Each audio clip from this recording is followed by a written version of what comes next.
#AskDrJohnWatts అని type చేసి మీ questions అడగండి, తప్పకుండా రిప్లై చేస్తాను. Pawan biker 234, sir are hair transplant results temporary?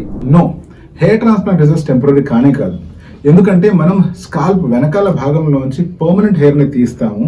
ఆ పర్మనెంట్ హెయిర్ కనుక మనం తీయలేదు అంటే ఆ స్కాల్ప్ వెనకాల భాగంలో మనం చచ్చేదాకా ఆ హెయిర్ అలా గ్రో అవుతూనే ఉంటాయి. సో అటువంటి హెయిర్ని తీసి మనం స్కాల్ప్ ఫ్రంట్ భాగంలోనే కాదు, మన ముక్కు మీద లేకపోతే అరచేతి మీద ఇంప్లాంట్ చేసినా కూడా అవి అలాగే పర్మనెంట్ గా గ్రో అవుతూనే ఉంటాయి. హెయిర్ ట్రాన్స్ప్లాంటేషన్ కనుక మీరు ఒక ఎక్స్పీరియన్స్ సర్జన్ దగ్గర చేయించుకొని ఆ సర్జన్ కనుక మీకు కరెక్ట్ డోనర్ ఏరియాని డిటర్మిన్ చేసుకొని అదే డోనర్ ఏరియా నుంచి కనుక హెయిర్ తీసి ఇంప్లాంట్ చేసినట్లయితే ఆ రిజల్ట్స్ పర్మనెంట్ గానే ఉంటాయి. అన్లెస్ అండ్ అంటిల్ మీరు దురదృష్టవశాత్తు ఏదైనా డిసీజ్ కి గురి కావడం కానీ లేకపోతే ఇంకేదైనా న్యూట్రిషనల్ డిజార్డర్స్ కానీ వచ్చినప్పుడు మీకు ఆ హెయిర్ లాస్ అయిపోయే అవకాశం ఉంది. తప్పితే హెయిర్ ట్రాన్స్ప్లాంట్ చేసిన హెయిర్ పర్మనెంట్ గా గ్రో అవుతూనే ఉంటుంది.